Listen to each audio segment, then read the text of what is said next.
Thank you, Ray Addison. Foreign Secretary James Cleverly has returned from Beijing, where he sought to overcome, quote, mistrust and errors in Britain's relationship with China. But the visit prompted consternation from hawks within his own party, who point to Beijing's continued repression in Hong Kong and Xinjiang, its threats against Taiwan, and its support for Russia's invasion of Ukraine. Can we enjoy normal diplomatic relations with such a regime? To discuss that, I'm joined by Alan Mendoza from the Henry Jackson Society and Austin Williams, author of China's Urban Revolution and an honorary research fellow at Xianxiaotong Liverpool University in Suzhou in China.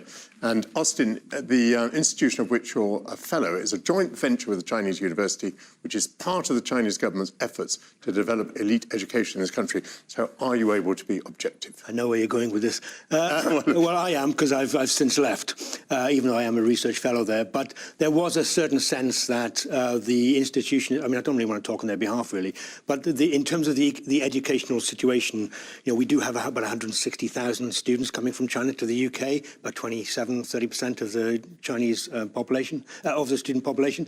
So I do think there's an issue purely in terms of foreign funding. You know, we are now reliant on Chinese, and if there is some kind of global situation where they have to be withdrawn or they do retreat back to China, then obviously there's going to be an economic funding problem for our education system. So that's one problem. I do think that maybe the situation of Chinese students coming to study in the UK may be problematic if they are working in those kind of security-related industries, whether it's genomics or whether it's IT or AI or something.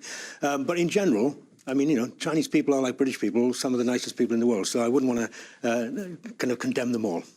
Let's go to the point. How can we treat with this regime? Well, I think we could treat with this regime in the same way we do with lots of other regimes we are not particularly kind of similar to, whether it's in the Saudi or whether it's in other parts of the world. I think that ultimately China is a global superpower. It's the second biggest economy in the world, and I think there's something in that for us as well as for them. I just think that we've got our kind of priorities slightly wrong, in as much as we are always seeking to have China subsidize us rather than us kind of deliver something to the Chinese. And if you look back 100 years or so, when the Boxer Rebellion was occurring, when the British were kicked out of China and America was kicked out of China, there was reparations to be paid to America, and they insisted that Chinese students went to America to learn American democratic ways as one of the best influences that they could possibly have on China.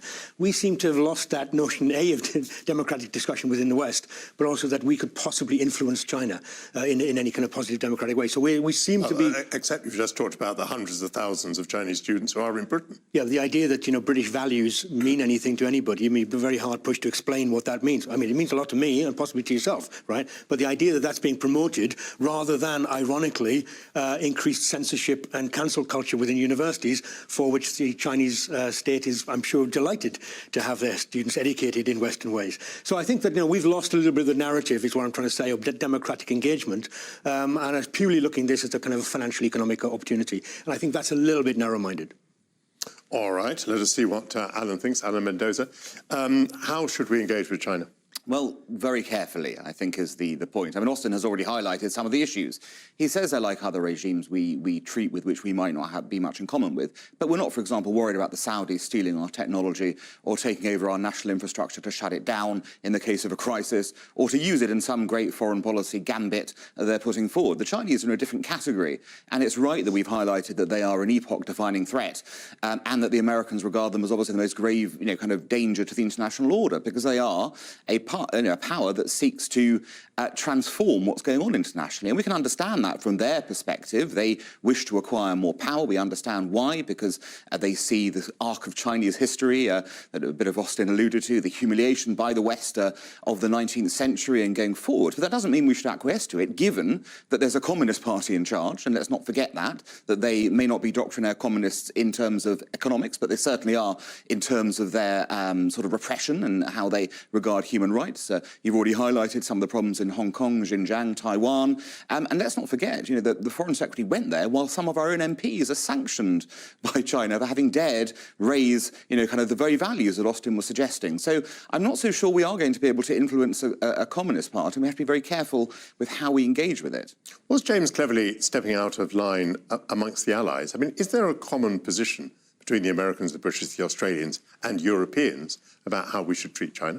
Well, it's interesting you pointed out, though, that different sort of alignment, because, of course, we have the AUKUS Treaty, the US, UK, Australia submarine and AI deal, which clearly puts us in a slightly different place to the Europeans on the Chinese question. And clearly, we three powers have, at least in the last couple of years, decided that we do regard China as a serious threat in the Indo-Pacific on a security basis, and wish to treat with it, in a different way to the others. Now, it is true that, of course, many of the powers have engaged diplomatically with China, and nobody's suggesting we, shut up shop and don't talk to them.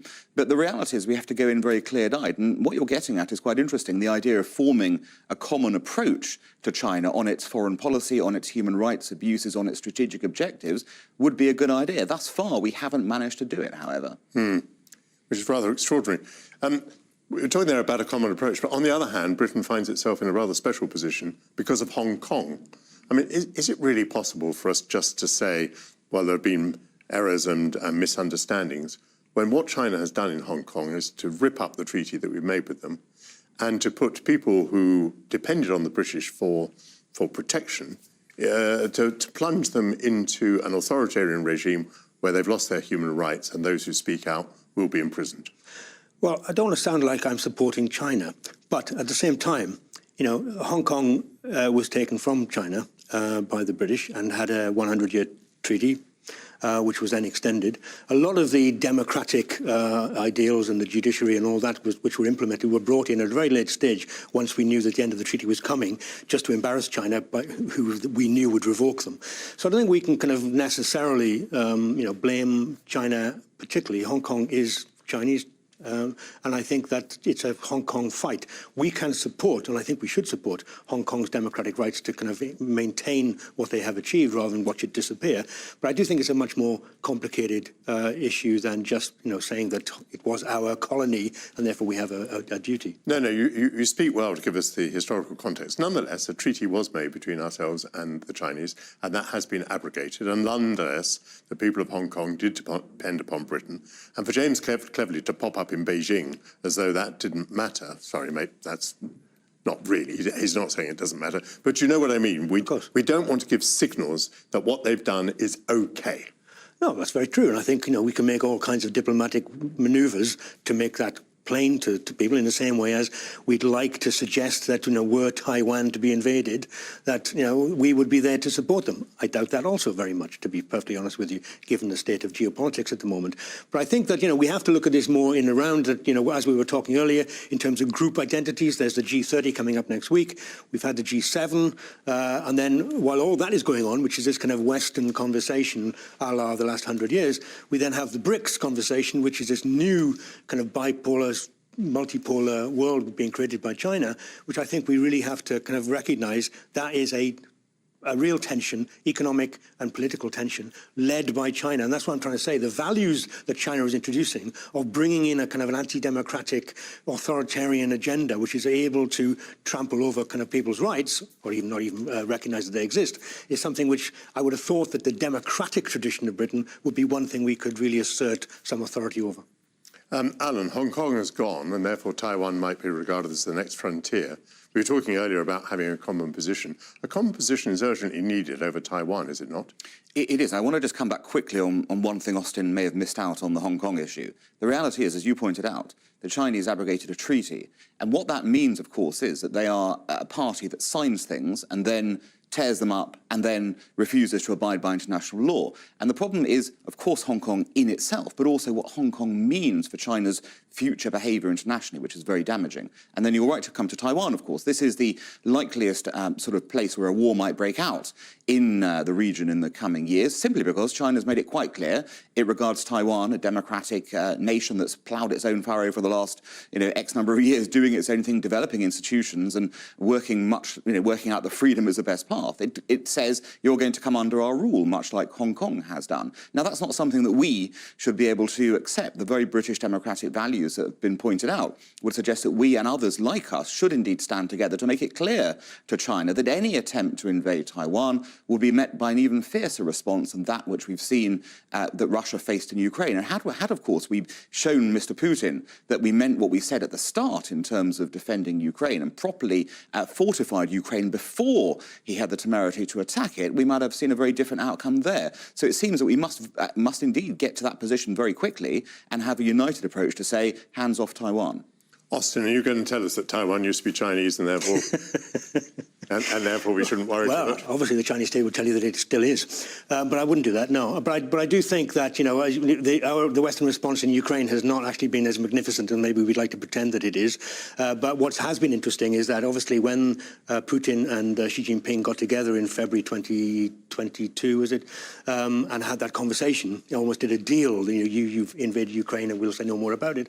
Obviously China has been not only just embarrassed but ashamed at the way Putin's has been kicked back by the Ukrainian force. So that in some ways, let's just say we've bought ourselves some time, because they will not be invading Taiwan, I don't think, in any time particularly soon, although it's very much on China's agenda, and it has been historically. But I think that China is now worried that were they to invade Taiwan, it wouldn't be as simple as walking in and everybody kind of making them cups of tea. Oh, gentlemen, thoroughly good interventions. Thank you very much for that very interesting debate. Thank you. That's Anna Mendoza and Austin Williams.